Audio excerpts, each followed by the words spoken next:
semuanya. Kami dari kelas 72 SMN 107 dari tim podcast kali ini akan membawakan topik tentang Majapahit nih. Kekuasaan Majapahit dan Sumpah Palapa. Nah, kali ini kita akan perkenalan diri dulu. Saya Baby Camelia dari kelas 72 dan absen 7. Selanjutnya ada Kiana. Halo, aku Kiana dari absen 20 dari kelas 72. Selanjutnya ada Najwa. Halo, aku Najwa dari kelas 72, absen 24. Oke. Nah, kita langsung mulai ke topiknya. Nah, wilayah Majapahit nih sampai wilayah mana saja ya? Aku izin jawab ya. Oke. Kalau wilayah Majapahit itu termasuk kerajaan yang memiliki wilayah yang mencakup wilayah terbesar di Indonesia. Mereka mencakup wilayah Indonesia, bahkan juga wilayah Filipina. Nah, oke. Selanjutnya. Halo, aku izin nanya nih. Oke. Baby Camelia, aku mau nanya. Sumpah Palapa itu isinya apaan sih? Yang bersumpah itu siapa ya? Oke. Boleh bantu jawab? Sumpah Palapa itu berisi tentang sumpahnya Panglima Gajah Mada yang bersumpah untuk menyatukan seluruh wilayah Nusantara. Oke. Kita langsung ke pertanyaan selanjutnya. Oke. Aku mau nanya nih. Oke, silahkan. Apa sih dampak dari Sumpah Palapa? Aku mau menjawabnya. Jadi dampak dari Sumpah Palapa itu ada banyak. Kalau berdasarkan Kitab Pararaton ya, dampak Sumpah Palapa itu yang pertama, terjadinya peristiwa perang bubat antara kerajaan Majapahit dan juga dengan kerajaan Sunda.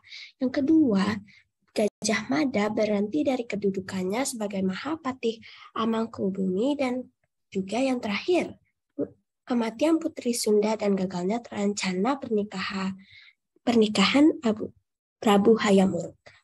Oh, makasih Kiana jawabannya. Iya. Aku boleh nanya nggak nih? Oke, lanjut.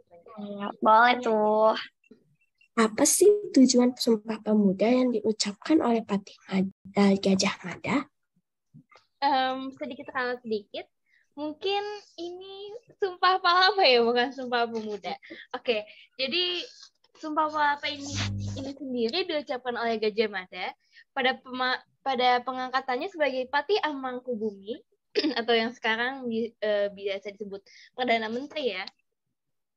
Dengan demikian, tujuan Gajah Mada mengucapkan Sumpah Palapa adalah sebagai ikrar yang kesungguhannya mempersatukan Nusantara, bahkan pulau-pulau di luar Jawa, agar tunduk dalam kekuasaan Majapahit. Nah, sekarang aku mau nanya nih, apakah Sumpah Palapa berhasil atau tidak? Aku mau jawab dong. Gitu. Oke, silakan jawab. Oke. Dari isi naskah ini dapat diketahui bahwa pada masa diangkatnya Gajah Mada sebagai wilayah Nusantara yang disebutkan pada sumpahnya belum dikuasai Majapahit. Sumpah Palapa Gajah Mada mencapai keberhasilannya semasa pemerintahan Hayam Wuruk. Tahu? Aku boleh nanya lagi nggak nih satu lagi? Silahkan, semua boleh bertanya. Silahkan dong. Kenapa nih Sumpah Palapa disebut sebagai Sumpah Palapa? Oh, pertanyaannya unik banget ya. Oke, aku mau jawab nih. Sumpah Palapa adalah janji yang diucapkan oleh Gajah Mada pada tahun 1336 bahwa ia tidak akan memakan buah palapa sejenis rempah-rempah bila belum berhasil menguasai pulau-pulau di Nusantara. Oke. Oh, begitu. Thank you atas jawabannya. Oh ya, karena berhubung untuk topik Majapahit cuma sampai 6 aja nih, 6 pertanyaan dan 6 jawaban. Maka kali ini kita akan pindah topik ke wilayah terluar dan terpencil. Oke. Menarik banget loh. Oke, Jadi kita mulai langsung dari pertanyaannya yang akan dibacakan oleh Kiana. Yang dimaksud dengan wilayah terkecil dan juga terluar. Terima kasih. Oke. Yang dimaksud sebagai wilayah terkecil dan terluar merupakan daerah yang memiliki kondisi wilayah yang berbatasan langsung dengan negara lain. Dan daerah tersebut tuh memiliki karakteristik tuh yang kurang lengkapnya sarana dan prasarana dan terima kasih untuk jawabannya Najwa. Terima kasih. Dan izin memberikan pendapat ya untuk wilayah terdepan, terluar dan tertinggal nih. Kan wilayah terdepan mungkin termasuk Jakarta yang seperti itu ya, seperti kota-kota gitu ya. Nah, yang tertinggal tuh apa ya, Najwa ya? Maksudnya tuh tertinggal di sini tuh jadi kalau misalnya di kota-kota itu kan kayak udah maju banget lah. Maksudnya kayak pokoknya kesenjangannya itu tuh beda banget. Jadi kalau misalnya di kota-kota itu apa kesehatannya, dari segi pendidikannya, dari segi pembangunannya dan lain-lain tuh udah inian. Sedangkan di kota-kota atau di daerah-daerah terpencil dan terluar itu tuh masih belum dilirik lah sama pemerintah. Ada juga yang memang biayanya mahal, meskipun udah kayak pemerintah ngasih uang banyak nih ke Papua, ke ini, dan lain-lain. Tapi karena emang dari sananya kayak udah mahal, itu dong. Oh, oke. Terima kasih. Nah, ya jadi tertinggal sih. Oke. Mungkin karena pemerintah udah ngasih uang yang banyak itu ya, jadi mungkin kayak ketuanya segala macam itu tuh dikorupsi mungkin ya sama ketuanya. Tikus berdasi, biasalah. Oke, kali ini untuk yang nomor 2 saya akan memberikan pertanyaan. Nah, menurut kalian, apa upaya yang harus dilakukan oleh pemerintah agar pendidikan atau babat dan bibitnya di daerah terluar dan terpencil dapat meningkat dan agar mereka dapat bersaing dalam dengan wilayah yang maju? Oke, sedikit ralat. Ini maksudnya tuh pendidikan di daerah terpencil ya, atau mungkin ekonomi, teknologi di wilayah terpencil. Karena pertanyaannya menarik, aku boleh jawab gak? Oh, tentu saja. Jadi upaya-upaya yang harus dilakukan oleh pemerintah itu ada perbaikan mutu dan pemerataan dan juga pelayanan pendidikan, kesehatan, dan juga sanitasi dan air bersih, serta perumahan. Dan juga setelah itu terdapat mungkin inovasi untuk meningkatkan inklusi keuangan dan pengembangan pasar, serta peningkatan kualitas serta akses transportasi dan telekomunikasi. Setelah itu peningkatan kualitas serta akses transportasi dan telekomunikasi. Setelah itu juga ada strategi untuk menguatkan perdagangan lintas batas dari kawasan perbatasan negara. Kayaknya menurut aku segitu aja. Oh, oke. Nah, sekarang untuk yang nomor 3 ya, akan ditanyakan oleh Najwa. Oke, aku punya pertanyaan nih. Jadi, sebutin dong dan jelasin nih salah satu wilayah terpencil dan terluar di Indonesia. Oke. Daerah terpencil. Daerah terpencil itu daerah yang sulit dijangkau karena berbagai sebab seperti keadaan geografi, transportasi, dan sosial budaya. Nah, terus salah satu wilayah terpencil di Indonesia adalah suku pedalaman seperti pedalaman Papua dan seperti itu. Dan wilayah terluar adalah wilayah yang gampang dijangkau seperti perkotaan dan lain sebagainya. Oh, jadi beda ya? Aku kira sama. Oke. Ada yang mau memberikan pendapat mengenai ini? Ayo, mungkin ada. Oke, karena kalau misalnya nggak ada, sekarang saya ingin memberikan pendapat mengenai beberapa pertanyaan yang telah disediakan ya. Dan beberapa pertanyaan mengenai orang-orang tentang wilayah terpencil Indonesia. Contohnya kayak kenapa banyak wilayah terpencil di Indonesia yang memiliki kondisi ekonomi tertinggal, contohnya. Nah, saya izin menjawab karena pertama pekerjaan yang tidak menetap ya. Pekerjaan yang tidak menetap di wilayah terpencil di Indonesia. Terus karena wilayahnya juga susah dijangkau gitu kan oleh pemerintah. Jadi mungkin itu adalah salah satu faktor mengapa wilayah terpencil di Indonesia memiliki ekonomi yang nggak stabil gitu. Oh, ternyata begitu. Oh, gitu. Ya. Setuju sih sama pendapatnya. Boleh tanya buat Boleh. Silahkan. Yang aku masih belum tahu nih, di mana perbatasan wilayah terpencil dan juga terluar. Menurut pendapat kalian aja ya.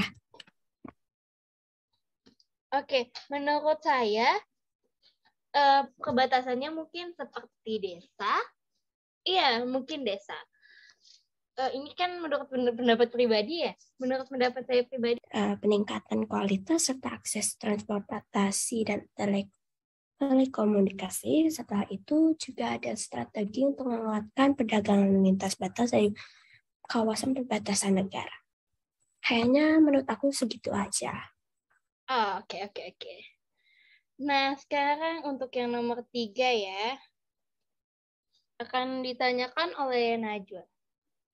Oke, aku punya pertanyaan nih. Jadi, sebutin dong dan jelasin nih salah satu wilayah terpencil dan terluar di Indonesia. Oke, daerah terpencil. Daerah terpencil itu daerah yang sulit dijangkau karena berbagai sebab seperti keadaan geografi, transportasi, dan sosial budaya. Nah, terus salah satu wilayah terpencil di Indonesia adalah suku pedalaman seperti pedalaman Papua dan seperti itu. Dan wilayah terluar adalah wilayah yang gampang dijangkau seperti perkotaan dan lain sebagainya.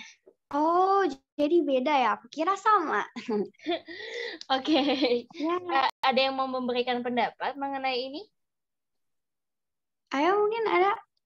Oke, karena kalau misalnya nggak ada, sekarang saya ingin memberikan pendapat mengenai beberapa pertanyaan yang telah disediakan ya. Dan beberapa pertanyaan mengenai pertanyaan orang-orang tentang wilayah terpencil Indonesia. Contohnya kayak kenapa banyak wilayah terpencil di Indonesia yang memiliki kondisi ekonomi tertinggal, contohnya. Nah, saya izin menjawab karena pertama pekerjaan yang tidak menetap ya.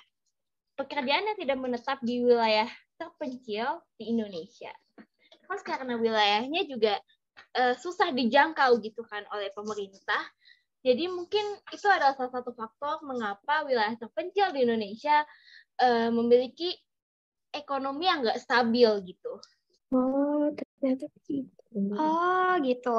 Ya. Setuju sih sama pendapatnya. Boleh tanya buat Boleh. Silahkan. Yang aku masih belum tahu nih, di mana perbatasan wilayah terpencil dan juga terluar. Menurut pendapat kalian aja ya. Oke, menurut saya perbatasannya mungkin seperti desa. Iya, mungkin desa. Ini kan menurut pendapat pribadi ya. Menurut pendapat saya itu 928. Nah, gerakan inilah yang meneguhkan tekad bersama sebagai satu bangsa, yakni bangsa Indonesia. Sejak itulah nama Indonesia semakin dikenal dan banyak digunakan dalam perjuangan bangsa. Ada yang lain lagi? Atau itu saja? Oke. Aku pengen bacain Sumpah Pemuda nih. Pertama, kami putra dan putri Indonesia mengaku bertumpah darah yang satu, tanah air Indonesia. Kedua, kami putra dan putri Indonesia mengaku berbangsa yang satu, bangsa Indonesia. Kami putra dan putri Indonesia menjunjung bahasa persatuan, bahasa Indonesia. Yay. Oke. Aku Keren boleh. banget gak sih? Keren banget. Keren. Iya, apalagi zaman dulu tuh bahasa persatuan atau bahasa utama di Indonesia itu kan bahasa Belanda ya. Dan perjuangan para pahlawan untuk mengangkat derajat bahasa Indonesia tuh susah banget. Iya, kita tuh cuma tinggal gunain bahasa dengan baik, tapi sayangnya tuh masih ada nggak sih kayak ngomong kasar, terus kayak udah mulai melupakan bahasa Indonesia yang dulu gitu loh. Ah, iya bener banget. Oke. Sedih sebenarnya. Oke. Oke, mungkin segini dulu kali ya.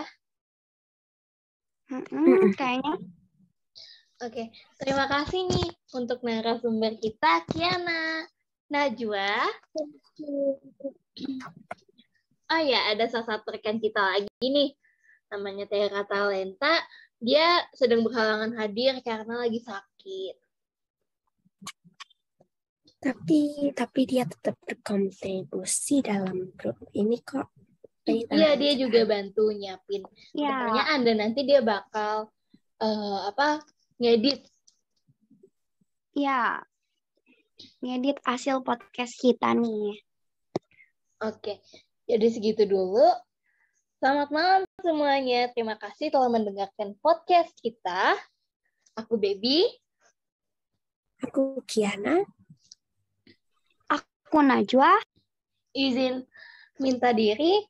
Izin pamit. Dan wassalamualaikum warahmatullahi wabarakatuh. Dadah.